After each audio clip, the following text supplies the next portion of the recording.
É um grande privilégio para mim estar aqui nesta tarde com vocês.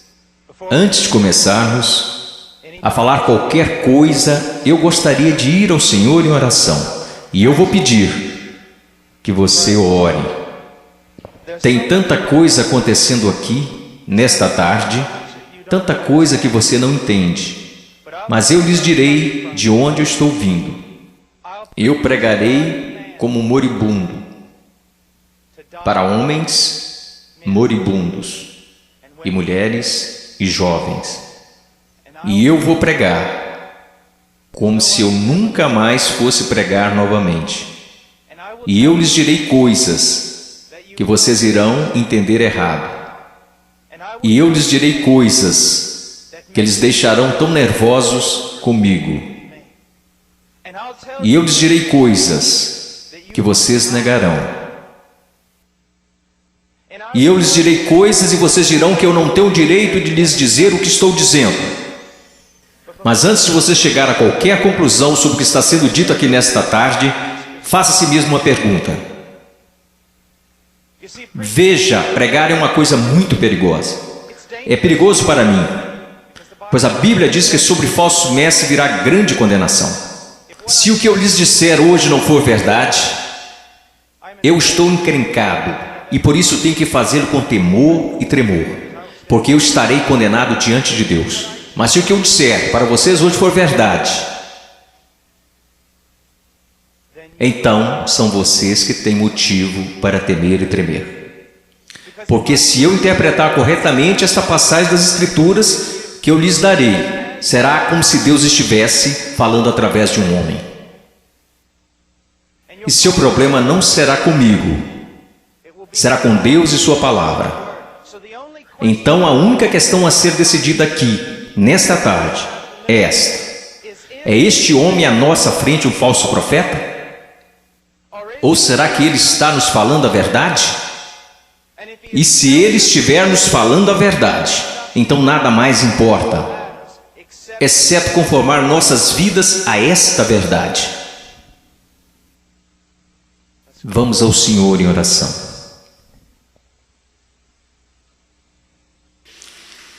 Pai,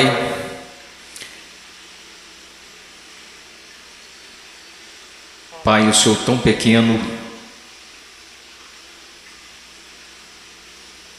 tão desprezível de tantas maneiras, Tu sabes, Senhor, Tu sabes. Ó Senhor amado, será que falso fogo continuará sendo a única coisa depositada em seu altar? Ou poderia fogo descer do céu? No meio de tanto barulho e clamores e programações, poderia fogo descer do céu? Podem esses ossos secos voltar a viver? Tu sabes, Senhor. Em Tua soberania eu oro e imploro ante ao trono de Deus, que sejas gracioso para conosco. Que o Senhor abra corações e mentes. Senhor, não podemos contar com que eles os abram, eles nunca o farão. Abra seus corações e mentes e faça com que eles vejam a verdade bíblica. Sopre sobre eles, conceda arrependimento, conceda fé. Traga-os ao Teu reino, Senhor. Para a Sua glória, pelo Seu grande nome, realize estas coisas. Senhor, como o irmão falava, que seja, Senhor, de tal forma que nenhum homem obtenha crédito, que nenhum homem ponha a mão na arca do Senhor e se pôr que caia morto, Senhor. Ó Deus, faça-se presente entre nós, por favor, pois não temos outra esperança, não temos nenhuma outra esperança. Estas crianças não têm outra esperança, a não ser que o Senhor haja. Amém. Estarei ensinando em Mateus capítulo 7. Se vocês têm suas Bíblias, sigam-me. Mateus capítulo 7, versículo 3, Jesus disse: entrai pela porta estreita, porque larga é a porta, espaçoso o caminho que conduz à perdição, e muitos são os que entram por ela. E porque estreita é a porta e apertado o caminho que leva à vida, e poucos há que a encontrem. Acautelai-vos, porém, dos falsos profetas que vêm até vós vestidos como ovelhas, mas interiormente são lobos devoradores. Por seus frutos conhecereis. Porventura colhem-se uvas dos pinheiros ou figos dos abrolhos? Assim toda árvore boa produz bons frutos, e toda árvore má produz frutos maus. Não pode a árvore boa dar maus frutos, nem a árvore má dar frutos bons. Toda árvore que não dá bom fruto corta-se e lança-se no fogo. Portanto, pelos seus frutos os conhecereis. Nem todo que me diz, Senhor, Senhor, entrará no reino dos céus, mas aquele que faz a vontade de meu Pai que está nos céus. Muitos me dirão naquele dia: Senhor, Senhor, não profetizamos nós em teu nome, e em teu nome não expulsamos demônios, e em teu nome não fizemos muitas maravilhas? E então lhes direi abertamente: nunca vos conheci. Apartai-vos de mim, vós que praticais a iniquidade. Todo aquele, pois, que escuta estas minhas palavras e as pratica, semelhá-lo-ei ao homem prudente, que edificou sua casa sobre a rocha, e desceu a chuva e correram rios, e assopraram ventos e combateram aquela casa, e não caiu, porque estava edificada sobre a rocha. E aquele que ouve estas minhas palavras e não as cumpre, compará-lo-ei a um homem sensato, que edificou a sua casa sobre a areia.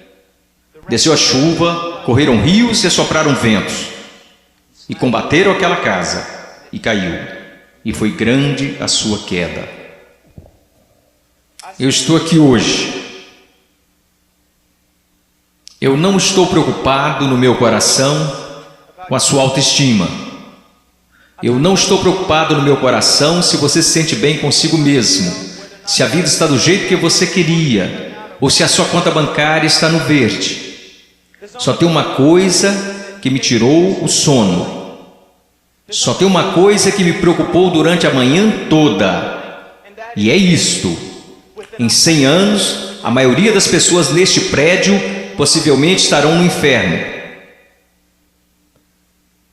E muitos que até mesmo professam Jesus Cristo como Senhor, passarão a eternidade no inferno. E você diz: pastor, como você pode dizer uma coisa como esta? Eu posso dizer uma coisa como esta, pois eu não realizo meu ministério na América. Eu prego a maior parte do tempo na América do Sul, África e leste europeu. E eu quero que você saiba que quando olham para o cristianismo americano, ele é mais baseado em uma cultura sem Deus do que na palavra de Deus. E tantas pessoas são enganadas, e tantos jovens são enganados, e tantos adultos são enganados em crer que por terem feito uma oração uma vez em suas vidas, eles irão para o céu. E então, quando eles olham ao redor e veem outros que confessam a Cristo, e veem essas pessoas tão mundanas quanto o mundo, e comparam-se uns com os outros, nada perturba seus corações. Eles pensam: bem, eu sou igual à maioria do meu grupo de jovens. Eu vejo coisas que não deveria ver na TV e rio das coisas que Deus odeia. Eu uso roupas sensuais. Eu falo como o mundo, eu ando como o mundo, eu amo a música do mundo. Eu amo tanto essas coisas do mundo, mas graças a Deus eu sou um cristão. Porque eu sou um cristão, eu não pareço diferente da maioria das pessoas da minha igreja. Porque eu sou cristão, porque houve uma vez na minha vida que eu fiz uma oração e pedi para Jesus entrar no meu coração. Eu quero que você saiba que a maior heresia na igreja evangélica protestante americana é que se você orar e pedir para Jesus Cristo entrar no seu coração, Ele definitivamente entrará. Vocês não encontrarão isso em nenhum lugar das Escrituras. Vocês não encontrarão isso na história batista até 50 anos atrás. O que vocês precisam saber é que a salvação é pela fé, e fé somente em Jesus Cristo. E a fé somente em Jesus Cristo é precedida e seguida por arrependimento,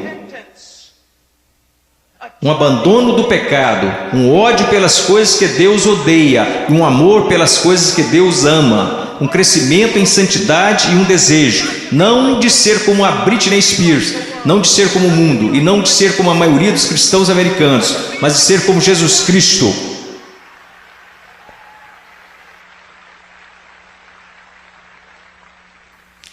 Eu não sei porque vocês estão aplaudindo, eu estou falando de você. Eu não vim aqui para ouvir améns, eu não vim aqui para receber aplausos, eu estou falando de você. Muitas vezes as pessoas vêm a mim e dizem: eu adoraria segui-lo até a Romênia, adoraria segui-lo à Ucrânia, eu adoraria pregar onde você prega e onde plantou igreja no Peru, na floresta. E eu digo: não, você não iria. Eles dizem: sim, eu iria. E eu digo: não, você não iria, porque você seria expulso da igreja de lá. O que precisamos ver? Eu não estou querendo ser duro apenas para ser duro. Vocês têm noção de quanto amor é necessário para ficar na frente de 5.000 pessoas e dizer que o cristianismo americano é quase completamente errado? Você sabe o que vai me custar nunca mais ser chamado para algo assim? Ser impopular? Você sabe por que você faz isso? Você não faz porque você vai ser bem pago. Você não faz isso porque os homens te amam. Você faz isso porque você ama os homens e, acima de tudo, você quer honrar a Deus. Eu quero lhe dizer uma coisa. Nós vamos olhar para as Escrituras e eu quero que você olhe para ela como ela realmente é. Pare de se comparar com outros que dizem que são cristãos, que se comparam com outros que dizem que são cristãos. Compare-se mesmo com as Escrituras. Quando alguém, um jovem, vem a um pastor ou pastor de jovens e diz: eu não tenho certeza se sou salvo. O pastor de jovens geralmente vai lançar um clichê. Alguma vez em sua vida você orou e pediu para Jesus entrar em seu coração? Bom, sim. Você foi sincero? Bem, eu não sei, mas acho que sim. Você precisa dizer para Satanás parar de te incomodar. Você escreveu no verso da sua Bíblia, assim como o evangelista ensinou quando você foi salvo. Você anotou a data para que qualquer dia que você duvidasse apontasse para a Bíblia. Que superstições têm invadido nossa denominação? Você sabe o que a Bíblia fala para os cristãos fazerem? Examine-se a si mesmo. Teste a si mesmo à luz das Escrituras para saber se você está na fé. Teste a si mesmo para saber se você é um cristão. Você consegue ver se o Senhor liberasse todos aqui e mandasse vocês baterem em cada porta dessa cidade? Você sabe o que descobriríamos? 99% das pessoas, pelo menos nessa cidade, acredita que são cristãos. Se você voltar para a sua cidade natal e bater em cada porta de cada casa, porque eu voltei para a minha cidade natal, quando fiz salvo e bati em cada porta, e você sabe o que eu descobri? Todo mundo na minha cidade é um cristão. 85% deles não vão à igreja, e aqueles que vão à igreja não estão preocupados com santidade. Eles não estão preocupados em servir, não estão preocupados em ser separados do mundo, não estão preocupados se o evangelho será pregado entre as nações. Mas graças a Deus eles são salvos. Por que eles são salvos? Porque algum evangelista que deveria ter passado mais tempo estudando sua Bíblia do que pregando, disse a eles que eles eram salvos. E ele disse isso para que depois pudesse gabar de quantas pessoas se converteram no seu próximo avivamento. Eu amo vocês. E existem homens aqui que amam vocês. E eu quero ir às Escrituras agora que eu choquei para a vida. Eu quero que vocês me ouçam. Ouça a palavra de Deus e comece a se perguntar algumas perguntas. Antes de tudo, entrai pela porta estreita, porque larga é a porta, espaçoso o caminho que conduz à perdição, e muitos são os que entram por ela. Existe uma porta estreita. E sabe, historicamente, uma das razões pela qual sou um Batista do Sul é porque os Batistas do Sul sempre foram rápidos, enquanto outras denominações falharam em perceber isto. Os Batistas do Sul sempre foram rápidos em perceber que é só uma porta. Só há um Deus. Só há um mediador entre Deus e os homens. Seu nome é Jesus Cristo, e não é uma questão de múltipla escolha. Não é como se todos os caminhos levassem a Roma. Como denominação, nós sempre ensinamos às pessoas o que Jesus ensinou às pessoas. Eu sou o caminho, a verdade e a vida, e ninguém vê ao Pai senão por mim. Então eu louvo a Deus por isso, que a única forma que qualquer ser humano nesta terra será salvo é por meio de Jesus Cristo. E ponto final. Porque você precisa entender que a Bíblia diz: todos pecaram e destituídos estão da glória de Deus, e vocês não têm ideia do que isso significa. Que nascemos totalmente depravados, odiando a Deus. Que nós nunca buscaríamos a Deus, nunca iríamos a Deus. Nós nos rebelamos contra Deus, quebrando toda a lei. Não é só uma questão de que você já pecou. A questão é: você nunca fez nada além de pecar. A Bíblia diz nos profetas que até as nossas maiores obras são como trapos de imundícia perante Deus. E por causa disso, você sabe o que merecemos? A ira de Deus, o ódio santo de Deus. E vocês dizem: espere um pouco, Deus não pode odiar ninguém, Deus é amor. Não, meu amigo, você precisa entender uma coisa: Jesus Cristo ensinou, os profetas ensinaram, os apóstolos ensinaram isto. que a não ser a graça de Deus revelada em Jesus Cristo, nosso Senhor, a única coisa que resta para você é a ira, a violenta ira de Deus. E por causa de sua rebelião e de seus pecados. Quando fala em universidades, eles sempre são rápidos em dizer: não, Deus não pode odiar porque Deus é amor. Mas eu digo, Deus tem de odiar porque Ele é amor. Veja, eu amo crianças, portanto odeio aborto. Se eu amo o que é santo, devo odiar o que não é santo. Deus é um Deus santo, e isso é algo que os americanos esqueceram. Muitas das coisas que você adora fazer, Deus odeia. Você sabia disso? Ore por avivamento. Você vai para a reunião de jovens e quer que Deus seja, mas antes de ir você assiste programas na TV que Deus absolutamente abomina. E então você se pergunta por que o Espírito Santo não desceu sobre nós e por que você tem que criar falso fogo e falso entusiasmo. Porque Deus não está presente. Deus é um Deus santo. E a única maneira pela qual eu e você poderíamos nos reconciliar com Deus Santo é pela morte do Filho unigênito de Deus, quando ele foi pendurado naquele madeiro. Agora escutem, se você hoje é salvo, você não foi salvo porque os romanos judeus rejeitaram Jesus. Você não foi salvo porque eles colocaram uma coroa de espinhos na sua cabeça, nem foi salvo porque eles perfuraram o tórax de Jesus com uma lança. Você não foi salvo nem mesmo porque eles o pregaram na cruz. Você sabe por que você é salvo? Se você é salvo, porque quando Jesus Cristo estava pendurado naquela cruz, Ele levou os seus pecados, o pecado do povo de Deus, e toda a violenta ira de Deus que deveria ter caído sobre você, caiu sobre seu único filho. Alguém tinha que pagar o preço, alguém tinha que morrer. Foi Deus, o Pai, quem esmagou seu único filho, de acordo com Isaías 53, ao Senhor agradou moê-lo. As pessoas dizem: a cruz é um sinal de quanto o homem é valioso. Isso não é verdade. A cruz é um sinal de quão depravado nós realmente somos. Que levou à morte o Filho único de Deus. A única coisa que poderia salvar pessoas como nós foi a morte do único Filho de Deus, sob a ira de seu próprio Pai, pagando o preço, levantando dos mortos, poderoso para salvar. Este é o Evangelho de Jesus. Agora, o que você é chamado para fazer? Você diz: entrar pela porta estreita. Como você faz isso? Jesus disse: o tempo é chegado, o reino de Deus se aproxima. O que você deve fazer? Em Marcos ele nos diz: arrependa-se e creia no Evangelho. Você diz: irmão Paul, eu fui salvo orando e pedindo para Jesus entrar no meu coração. Eu tenho certeza que você o fez, mas você não foi salvo por uma fórmula mágica ou por causa de algumas palavras. Você foi salvo porque se arrependeu de seus pecados e acreditou. E não foi uma coisa isolada, você continua fazendo até hoje. Porque Jesus, numa tradução mais correta deste verso, falou: o reino de Deus se aproxima, o tempo é chegado. Agora passem o resto de suas vidas se arrependendo de seus pecados e crendo em mim. Conversão não é como uma vacina. Ah, eu fiz isso, ou me arrependi, eu criei. A questão é, meu amigo, você continua se arrependendo de seus pecados? Você continua crendo? Porque aquele que começou boa obra em vocês também a terminará. Ele terminará. Nós, os batistas do Sul, pregamos que você deve ir por essa única porta, que é Jesus Cristo. Mas nós, batistas do Sul, esquecemos algo. E eu quero que pastores de jovens e outros líderes escutem-me, pois nós esquecemos um ensinamento muito importante do Evangelho. Diz que não só a porta é estreita, mas o caminho também é estreito. O que basicamente fazemos é conduzir uma pessoa a Cristo ou conduzimos alguém a uma oração. E aí essa pessoa passa o resto da vida vivendo igual o mundo. Se você quiser negar isso, eu posso trazer as estatísticas para te provar. Várias pesquisas, censos, qualquer tipo de pesquisa que você pensar. Quando elas questionam a moralidade da igreja nos Estados Unidos da América, em comparação com a moralidade daqueles que se consideram perdidos, as pesquisas não acham diferenças. Veja, esses são apenas dados, não tem nada a ver com interpretação religiosa, são estatísticas.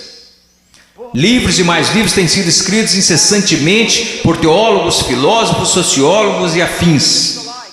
O que está acontecendo na igreja?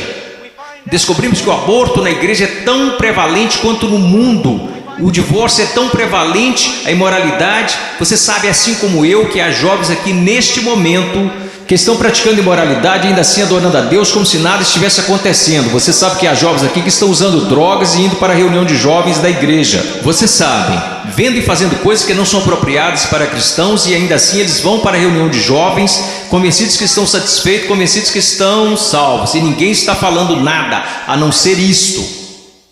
Eles são cristãos carnais, eles são cristãos de verdade, só são carnais. Esta é uma doutrina que começou no seminário batista, que não era um seminário dos batistas do sul, muitas décadas atrás. Essa doutrina não é bíblica e não é histórica. Meu caro amigo, ser cristão carnal não existe.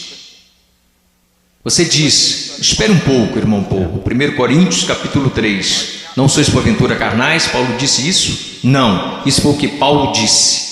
Você precisa ler o livro todo para saber o que ele queria dizer. Um dos nossos problemas, juventude, escutem-me, a maior parte do nosso cristianismo é baseado em clichês que lemos nas camisetas cristãs. A maior parte do nosso cristianismo vem de músicos e não da Bíblia. A maior parte das coisas que a gente acredita ser verdade é ditado pela nossa cultura e não pela Bíblia. A Bíblia não ensina que uma pessoa pode ser um cristão genuíno e viver em constante carnalidade, perversidade, pecaminosidade todos os dias de sua vida. Mas a Bíblia ensina que o cristão genuíno recebeu uma nova natureza. O cristão verdadeiro tem um pai que o ama, que o disciplina, cuida dele e que se importa com ele. Meu coração está quebrantado porque você sabe tanto quanto eu, jovens. Não sejamos hipócritas, não vamos esconder a verdade.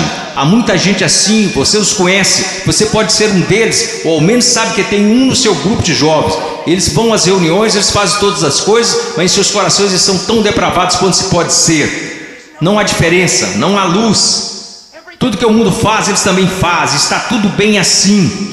Meu amigo, isso não é cristianismo. Não estão correndo o perigo de perder o galardão, eles estão correndo o perigo de ir para o inferno. Eles não conhecem a Deus. O que nós ensinamos? Quando foi a última vez que você ouviu alguém falar que não existe apenas uma porta estreita, mas também um caminho estreito? Jesus indica que um dos principais sinais para saber se você é um cristão de verdade é se você anda no caminho estreito. Você sabe qual é o sinal para saber se você é um cristão na América? Você fez uma oração uma vez? Não é incrível? O que você se pergunta quando duvida da sua salvação? Se você fez uma oração de salvação uma vez, o que as Escrituras ensinam? Examinai-vos e provai a vós mesmos para saber se realmente estáis na fé, porque um cristão será diferente. Estou dizendo que um cristão é sem pecado? Não, porque aprendemos em 1 João que os cristãos pecam. Se dissermos que não conhecemos o pecado, então não conhecemos a Deus, não andamos na luz. Então qual é a diferença? Onde eu quero chegar? Eu estou chegando até aqui. Se você é genuinamente um cristão nascido de novo, um filho de Deus, você andará pelo caminho da justiça, como estilo de vida. E se você se desviar desse caminho de retidão, o Pai virá até você. Ele irá discipliná-lo, ele o colocará de volta naquele caminho. Se você professa que entrou pela porta estreita, mas continua andando pelo caminho largo, assim como todos da sua escola, assim como todos que são carnais e depravados, a Bíblia quer que você saiba que você deveria ficar terrivelmente amedrontado, porque você não conhece a Deus.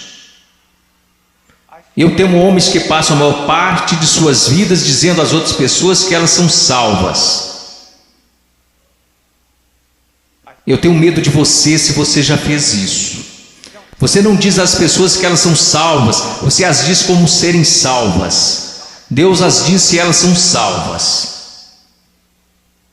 O que nós esquecemos de acreditar é que a salvação é uma obra sobrenatural de Deus. E aqueles que estão sendo genuinamente convertidos e regenerados pelo poder do Espírito Santo serão novas criaturas. A Bíblia diz, pelo que se alguém está em Cristo, nova criatura é. Então nós encontramos aqui nas Escrituras que há uma porta estreita e um caminho estreito. Estamos indo para o versículo 15. Acautelai-vos, porém, dos falsos profetas que vêm até vós vestidos como ovelhas, mas interiormente são lobos devoradores. Por seus frutos os conhecereis. Uma das coisas que você precisa entender é isto, uma coisa que um homem sábio me disse há muito tempo: Paul, seu melhor amigo é aquele que te diz as maiores verdades. Nos Estados Unidos da América, nós nos tornamos tão cheios de não me toques que ninguém pode nos repreender. Ninguém pode nos dizer que estamos errados. E ministros e líderes também têm acreditado nessa mentira. Nós não queremos ofender, nós queremos ser amigáveis. O que você precisa entender é que só um amigo verdadeiro, seu nome é Deus. E se você quer ser amigo de alguém na sua igreja, você precisa ser amigo de Deus. E você precisa estar mais preocupado com a glória de Deus do que você está com as atitudes dos homens. E outra coisa que você precisa entender é que a pessoa que te ama mais é a que vai te falar as maiores verdades. Uma das grandes marcas diferenciais de um falso profeta é que ele sempre vai falar o que você quer ouvir. Ele nunca vai estragar a festa.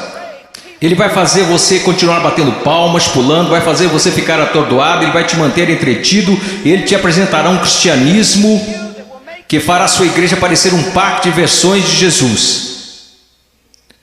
E te manterá tão entretido que você nunca se preocupará com grandes assuntos como este. Deus está agindo em minha vida? Eu estou crescendo em santidade? Eu realmente nasci de novo?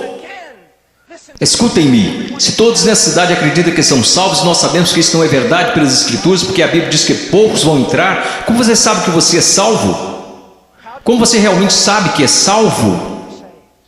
Porque alguém te disse? Porque você fez uma oração? Porque você acreditou? Deixe-me te perguntar, como você sabe que acredita? Porque todo mundo diz que acredita. Como você sabe que não é igual a eles? Você sabe como a Bíblia ensina que você sabe se é salvo? Você sabe como a doutrina batista até 50 anos atrás diria que você sabe que é salvo? Você sabe que foi salvo porque sua vida está num processo de transformação. E seu estilo de vida é de alguém que anda nos caminhos da verdade do Senhor. E quando você para de andar nos caminhos da desobediência, como todos nós fazemos, Deus vem até você e te põe de volta no caminho. Uma das maiores evidências que você nasceu de novo é que Deus não permitirá que você fale como sua carne quer falar. Deus não permitirá que você se vista como o mundo sensual e a igreja sensual. Permite que você se vista. Deus não permitirá que você ande como o mundo, cheire como o mundo, fale como o mundo, escute as coisas que o mundo escuta. Deus fará diferença na sua vida. Diz aqui, ao continuarmos, versículo 17. Então todos, quero dizer, vamos ao versículo 16. Você os conhecerá pelos seus frutos. Como você reconhece um falso profeta? E uma aplicação mais ampla aqui nas Escrituras. E como você sabe que alguém é um cristão genuíno? Pelos seus frutos. Pelos seus frutos, meus amigos. Veja a sua vida, veja o jeito que você anda, veja o jeito que você fala, veja para as paixões do seu coração. Por acaso Jesus está aí em algum lugar, ou ele é só um acessório que você acrescenta em sua vida? Ou é só uma coisa que você faz nas quartas e domingos? Ele é só alguém que você aceita apenas intelectualmente, mas não de coração? Ele é um acessório, ou ele é o centro da sua vida? E qual é o fruto que você está produzindo? Você parece com o mundo, age como o mundo? Você experimenta as mesmas alegrias que o mundo experimenta? Você consegue amar o pecado e gostar de cometê-lo? Você consegue amar a rebeldia e gostar de ser rebelde? Então você não conhece a Deus. Você os conhecerá pelos seus frutos. Deus tem o poder para mudá-los. Imaginemos por um momento Jesus ensinando esta passagem. E você está lá ouvindo. E ele olha para você e diz: espinhos, espinhos. Você acha espinhos em figueiras? E você diz: é claro que não, Jesus. Você não é um agricultor, você não é um fazendeiro, você é um carpinteiro, mas todo mundo sabe, Jesus, você não encontra espinhos numa figueira. Então deixe-me fazer outra pergunta. Você encontra figos bons, frutos em espinheiros? É claro que não, Jesus, isso é loucura. Quer dizer, você nunca vai achar espinhos numa figueira e também nunca encontrará figos num espinheiro. Jesus, se me disserem que isso é possível, pode tomar nota. Ou essa pessoa é louca ou é mentirosa. Então Jesus lhe responde: muito bem.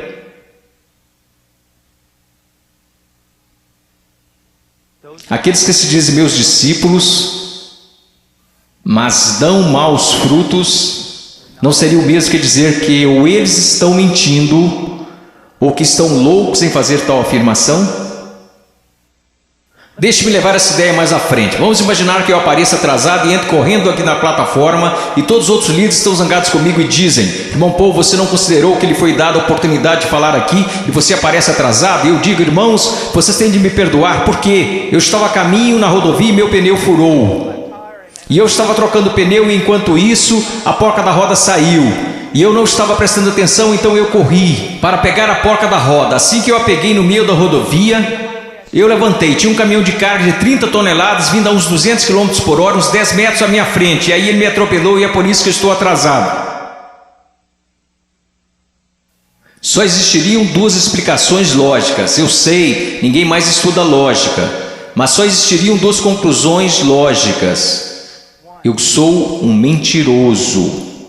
Eu sou um maluco.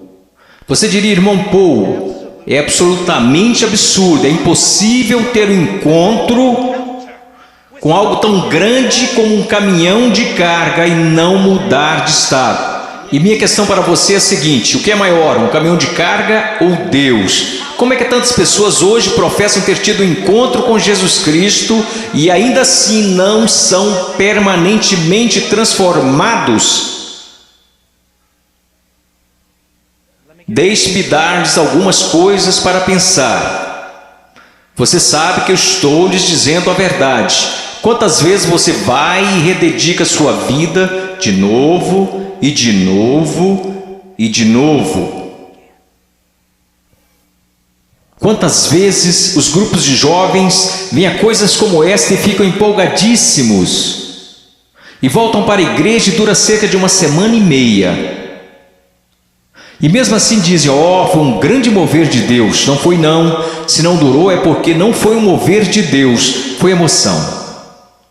Foram tantas coisas, mas não foi um grande mover de Deus.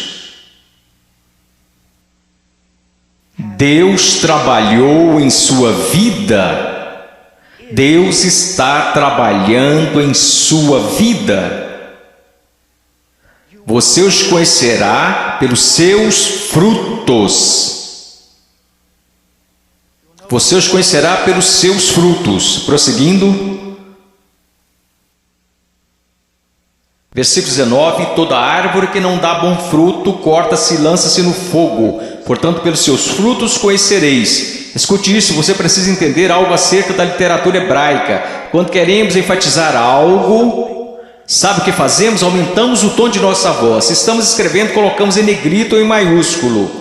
Mas para o judeu era diferente. Quando ele quer enfatizar algo, ele repete e repete. Por isso que encontramos paralelismo hebraico no livro de Provérbios: o ímpio viverá na terra, o ímpio será destruído. Ele está dizendo a mesma coisa, só que de um jeito diferente, para dar mais ênfase. É isso que Jesus está fazendo o tempo todo aqui. Pelos seus frutos conhecereis, pelos seus frutos conhecereis. Vocês os conhecerão pelo caminho que eles andam, pelos seus frutos conhecereis. Pelos seus frutos os conhecereis. Ele diz: toda árvore que não dá bom fruto, corta-se e lança-se no fogo.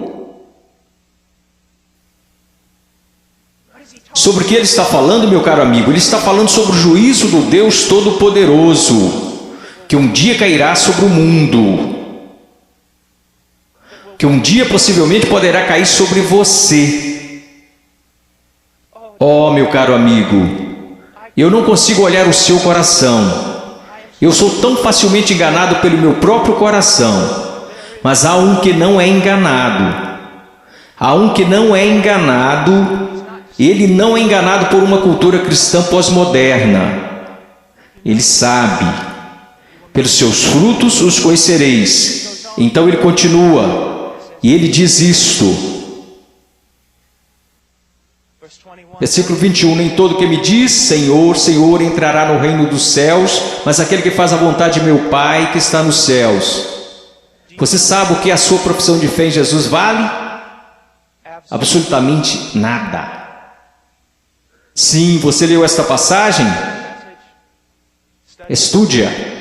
Nem todo que me diz Senhor, Senhor, nem todos que professam Senhor, Senhor, entrará no reino dos céus. Muitas pessoas dirão Senhor, Senhor, mas não entrarão no reino dos céus. Meus filhinhos, você é um deles? Senhor, Senhor. Agora vamos voltar para a literatura hebraica. Ele diz Senhor, Senhor, ele não diz Senhor. Ele diz Senhor, Senhor, o que isso significa? Esse sujeito que está fazendo profissão não é alguém que de repente decidiu. É o dia do juízo, é melhor confessá-lo como Senhor. Essa é uma pessoa que professa enfaticamente aos outros que Jesus é o Senhor. Ele anda por aí dizendo que Jesus é o Senhor, ele dança enquanto os músicos estão tocando e diz que Jesus é o Senhor. Ele canta dizendo Senhor, mas Jesus diz a ele, afasta-te de mim, eu não te conheço. Billy Graham é uma das pessoas mais amáveis e bondosas, e ainda assim ele diz que a maioria das pessoas das igrejas confessionais estão perdidas. Ele diz que ficaria feliz se ao menos 5% das pessoas que fizeram uma profissão de fé em suas cruzadas evangelísticas fossem de fato salvas. Quando estou na Nigéria, eu estive lá no ano passado visitando a mãe cujo filho estava em nossa igreja e que foi assassinado por muçulmanos. No norte da Nigéria, se alguém confessa Jesus Cristo, você meio que já sabe que é verdadeiro. Por quê? Porque eles podem morrer por causa dessa confissão, mas na América... considere os custos. Pense, examine a sua vida à luz das Escrituras. Você conhece o Senhor? Você conhece o Senhor? Porque nem todo que me diz Senhor, Senhor entrará no reino dos céus. Mas o que ele diz aqui, veja o que ele está dizendo. Nem todo que me diz Senhor, Senhor entrará no reino dos céus, mas aquele que faz a vontade de meu Pai que está nos céus. Qual é o sinal de que alguém se tornou um cristão genuíno? Eu gostaria que nós começássemos a ensinar isso novamente. O que aconteceu com a nossa teologia? O que aconteceu com a nossa doutrina? O que aconteceu com o nosso ensino? Foram jogados pela janela? Ninguém mais quer estudar doutrina, só quer escutar músicas cristãs e ler as frases das camisas cristãs. O que aconteceu com a verdade? A verdade diz isto. Aprova a maneira que você pode ter certeza que você é um cristão que nasceu de novo e que você tem como estilo de vida agir segundo a vontade do Pai. E você diz, você está falando de obras. Não, eu estou falando de evidências de fé. Funciona mais ou menos assim. Sua profissão não é prova alguma de que você nasceu de novo, porque todos neste país professam ter fé em Jesus Cristo. Uma pesquisa diz que 65% a 70% dos americanos são salvos, cristãos nascidos de novo. O país mais sem Deus na face da terra mata 4.000 bebês por dia, mas graças a Deus 70% de nós são nascidos de novo. Como você sabe que esta fé que você tem não é falsa? Um estilo de vida que está preocupado em fazer a vontade do Pai, que faz a vontade do Pai, e quando você desobedece a vontade do Pai, o Espírito Santo vem e te repreende pessoalmente através da palavra de Deus, ou através de um irmão ou uma irmã em Cristo, e Deus te põe no caminho novamente. Se você é um cristão genuíno, você não pode escapar dele. Deixa eu me dar um exemplo. Se eu fosse seu pastor, e você tivesse, digamos, 14 anos de idade, e eu estivesse voltando de uma pregação à 1 da manhã, e te visse em um parque ou em uma esquina qualquer, com um bando de delinquentes, fazendo coisas que você não deveria estar fazendo, se você fosse membro de nossa igreja, eu diria, entre no carro e eu vou te levar para casa. Eu não ficaria bravo com você, eu ficaria bravo com seu pai, eu diria a ele, Senhor, você é um pai negligente e irresponsável, deixar seu filho fora de casa em tais circunstâncias. Eu quero que vocês entendam uma coisa, Deus não é um pai irresponsável ou negligente. Se você pode brincar com o pecado, se você pode amar o mundo, amar as coisas do mundo, sempre estar envolvido com o mundo, fazendo as coisas do mundo, e se seus heróis são pessoas do mundo, se você quer parecer com eles, agir como eles, se você faz as mesmas coisas que eles fazem, meu caro amigo, ouça minha voz. Há uma grande possibilidade de você não conhecer a Deus e de não pertencer a Ele. Agora finalizando. Versículo 22. Muitos me dirão naquele dia: Senhor, Senhor, não profetizamos nós em Teu nome não expulsamos demônios, em Teu nome não fizemos muitas maravilhas? Então lhes direi abertamente: nunca vos conheci. Você diz: a coisa mais importante na face da terra é conhecer a Jesus Cristo. Isto não é verdade. A coisa mais importante na face da terra é que Jesus Cristo te conheça. Eu não entrarei na Casa Branca amanhã só porque eu fui até o portão e disse que conheço o presidente. Mas eles me deixarão entrar se o presidente falar: eu conheço Paul Washer. Você pode professar conhecer a Jesus, mas a minha pergunta para você é: você conhece a Jesus? Jesus te conhece? E veja como ele descreve o homem perdido aqui. Ele diz: apartai-vos de mim, vós que praticais a iniquidade. Em grego, anomia. Uma partícula negativa, a, não, sem. A palavra nomos, lei, não lei, sem lei. E é isso que significa. Deixe-me dar uma tradução mais precisa. Apartai-vos de mim, ouçam-me. Se eu pudesse sair daqui e te abraçar falando isso, eu faria. Ouçam-me. Ele diz: apartai-vos de mim, vocês que dizem ser meus discípulos, que me confessam como Senhor, porém vivem como se eu nunca tivesse lhes dado uma lei para obedecerem. Eu acabo de descrever a grande maioria dos cristãos da América. Se alguém começa a falar de lei, se alguém começa a falar de princípios bíblicos, sobre o que devemos fazer e o que não devemos fazer, como devemos viver e como não devemos viver, todos começam a exclamar: legalista, legalista. Mas Jesus disse: apartai-vos de mim, vocês que viveram, me chamaram de Senhor, contudo viveram como se eu nunca tivesse lhes dado uma lei para seguirem. Na cristandade americana disse: passe pela porta, louve a Deus, viva como o resto do mundo, tudo bem, você só é um cristão carnal e talvez volte um dia. Você sabe o que acontece por causa do nosso péssimo evangelismo? Nós temos milhões de crianças salvas nas EBF, e quando fazem 15 anos eles entram no mundo, e a maioria deles vive como demônios. E quando estão por volta de 30 anos, eles voltam e rededicam suas vidas. Talvez eles tenham acabado de ser salvos. Porque, amigos, é mais do que você contar a alguém que você é salvo. Porque sabe que Jesus é Senhor. Satanás sabe que Jesus é Senhor. Sua vida está em processo de mudança? Então ele começa a falar sobre duas pessoas, duas fundações. Você sabe o que é essa passagem na interpretação contemporânea. É importante estudar teologia, é importante estudar história. A interpretação atual dessa passagem sobre a rocha e a areia é basicamente assim: se você é cristão, você precisa construir sua vida sobre a rocha, porque se você construir sua vida sobre a areia, você será um cristão infeliz, sua vida não dará certo. Isto não é o que Jesus está ensinando, e a história me apoia nisto. Quase nunca foi interpretada desta forma. Você sabe qual é a interpretação? É assim: existem dois caminhos. Há o caminho estreito e o caminho largo. Em qual você está? Há dois tipos de árvores. Tem a árvore que dá bons frutos e que vai para o céu.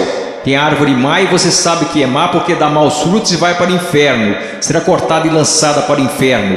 Aqueles que professam Jesus como Senhor e fazem a vontade do Pai que está no céu, e aqueles que professam Jesus como Senhor e que não fazem a vontade do Pai que está no céu, e eles irão para o inferno, não por falta das obras, mas por causa de uma falta de fé demonstrada pelo fato de que eles não tinham obras.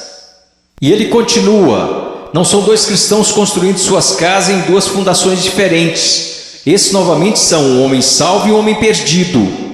O homem perdido ouve a palavra de Deus ser pregada, mas não prepara a fundação.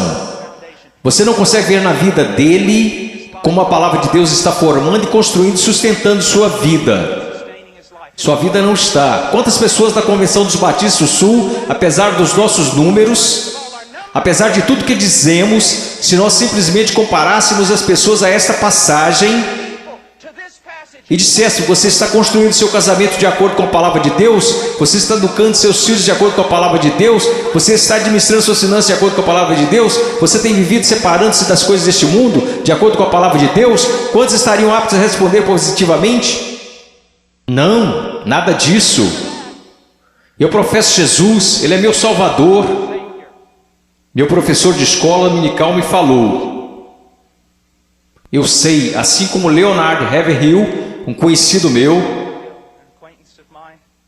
que antes de falecer costumava dizer: eu preguei uma só vez em várias igrejas batistas.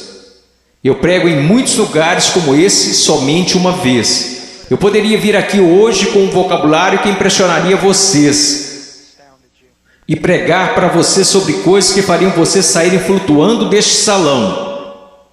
Eu poderia contar-lhes histórias que fariam vocês rirem, histórias sobre cachorros e vovós que fariam vocês chorarem, mas eu usamos demais para fazer isso. Eu sei porque a palavra de Deus é verdade, que existem pessoas que acreditam ser salvas, mas não são.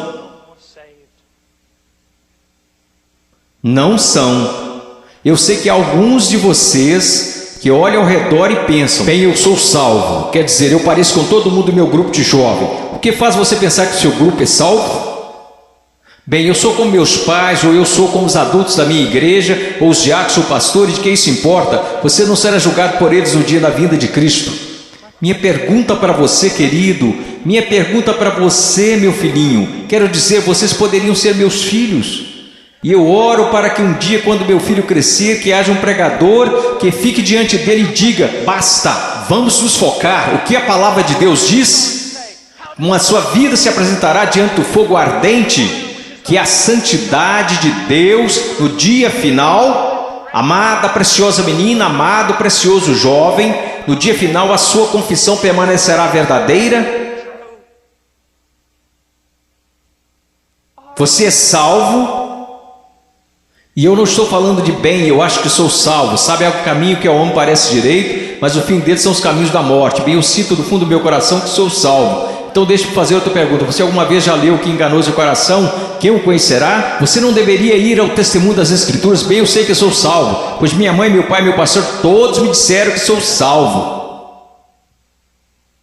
Então eu te digo isto: o que a palavra de Deus te diz? Nós falamos tanto sobre ser cristãos radicais. Cristãos radicais não são pessoas que pulam em shows. Cristãos radicais não são pessoas que usam camisas gospel. Cristãos radicais são aqueles que carregam os frutos do Espírito Santo. Cristãos radicais são aqueles que respeitam e honram seus pais, mesmo quando sentem que seus pais estão errados. Cristãos radicais são aqueles que não... Agora escutem, isso vai deixá-los irados. E eu estou falando com garotos e garotas. Cristãos radicais são aqueles que não se vestem sensualmente para mostrar seus corpos. Se sua vestimenta é um chamariz apenas para o seu rosto, Deus se agrada da sua vestimenta. Sua vestimenta é um chamariz para o seu corpo, isso é sensual e Deus odeia o que você está fazendo. Todo mundo gosta de falar sobre um profeta, mas ninguém quer escutá-lo. E eu estou falando sobre cristianismo. Eu passei minha vida em selvas, eu passei minha vida congelando nos Andes, eu vi pessoas morrerem. Um garotinho, Andrew Myman, os muçulmanos atiraram 5 vezes o seu estômago e o deixaram morrer na calçada, simplesmente porque ele exclamava: eu estou com tanto medo, mas eu não posso negar a Jesus Cristo. Por favor, não me matem, mas eu não negarei. E ele morreu numa poça de sangue. E vocês falam sobre ser cristãos radicais porque vocês usam camisas gospel e vão a um congresso? Eu estou falando sobre santidade, eu estou falando sobre ser cheio de Deus. Você sabe o que seria mover de Deus neste local? Se todos vocês caíssem sob convicção de pecado, se eu mesmo caísse sob convicção pelo Espírito Santo e nos prostrássemos e chorássemos, pois assistimos coisas que Deus odeia, pois usamos coisas que Deus odeia, pois nós agimos como o mundo, parecemos como o mundo, cheiramos como o mundo, fazemos as mesmas coisas que o mundo e não sabemos que fazemos essas coisas porque não conhecemos a palavra de Deus. Porque mesmo que falemos como uma denominação, que a Escritura é a infalível palavra de Deus, só que ganhamos basicamente um monte de ilustrações, histórias e novelinhas. Oh, que Deus brilhe neste lugar, que viremos nossas costas para o pecado, que renunciemos às coisas que desagradam a Deus, e então que corramos para Ele, alegremos-nos nele e o amemos. Que Deus levante missionários. Eu não desejo a vocês o mesmo que seus pais. Eles querem segurança e boas casas para vocês. Eles querem que vocês tenham carros e respeito. Eu quero para vocês as mesmas coisas que quero para o meu filho, que um dia ele pegue uma bandeira, a bandeira de Jesus Cristo, e coloque-a num monte onde ninguém esteve antes, e que eles clame: Jesus Cristo é Senhor, mesmo que isso custe a sua vida. Se quando ele tiver 18 anos me disser as mesmas coisas que eu disse quando era jovem, eu vou para os montes, eu vou para a selva, e as pessoas disseram: você não pode ir, você está maluco, é uma guerra lá, você vai morrer. Eu vou. Quando aquele rapaz colocar sua mochila nas costas, eu vou orar por ele e dizer: vá, vá, Deus seja contigo, e se você morrer, meu filho, eu te vejo do outro lado e honrarei sua morte. Oh Deus, vamos orar, vamos orar. Oh Deus, eu não me importo com reputação, eu não me importo com o que os homens pensam. Eu quero que o Senhor seja honrado, eu quero que esses jovens sejam salvos. Eu quero que os salvos parem de olhar para um cristianismo cultural, que o Senhor odeia e que cuspirá fora de sua boca, e que eles olhem para a sua palavra e digam: eu seguirei a Jesus. Deus, eu oro pelos ministérios de jovens e pastores, e oro para que o Senhor os encha com espírito de sabedoria, amor e coragem e discernimento, e querido Deus, custe o que custar, eu oro para que o Senhor levante missionários. Ao olhar para esses garotos, eu não posso evitar de pensar no meu filhinho. Oh Deus, que o Senhor salve o Ian, e que eu levante e o mande para a pior parte da batalha. Oh, querido Deus, levante missionários aqui, levante missionários, levante pregadores e pastores e embaixadores e evangelistas, que conheçam a palavra de Deus. Oh Deus, trabalhe neste lugar, por favor, trabalhe neste lugar, amado Deus, por favor, por favor, por favor, por favor. Agora, com todas as cabeças baixas, alguém aqui hoje à noite que gostaria de dizer: irmão Paul, eu tenho vivido uma mentira. Eu digo que sou cristão, mas eu amo o mundo, eu pareço com o mundo, e cheiro como o mundo, e eu me odeio por conta disso. Irmão Paul, eu estou tão cansado desse cristianismo que tenho vivido, eu estou cansado disto. Eu estou cansado disto. Eu quero ser salvo. Eu quero ser salvo. Eu só quero que levantem. Irmão Paul, eu quero ser salvo. Amém. Alguém mais? Eu quero ser salvo. Amém. Amém. Em momentos teremos um apelo, e vocês que levantaram, eu vou descer aqui e quero que vocês se encontrem comigo. Eu quero falar com vocês agora. Vocês podem se sentar. Obrigado. Agora quero conversar com vocês que professam ser cristãos.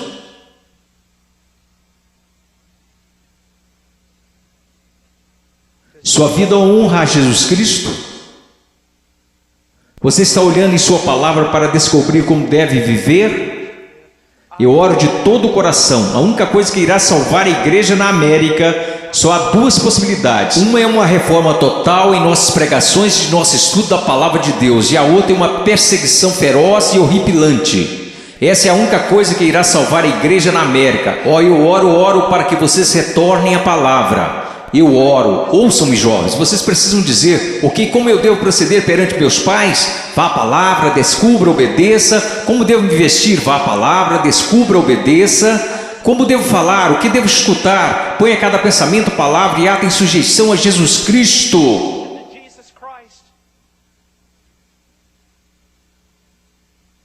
Eu não vou pedir para que você levante. Porque eu estou tão cansado de pessoas virem à frente e assumirem o compromisso e esse compromisso durar apenas 2 minutos. Eu não estou aqui para poder escrever na minha revista que zilhões de vocês vieram à frente. Eu quero que você vá para casa e viva para Jesus Cristo com todo o seu coração.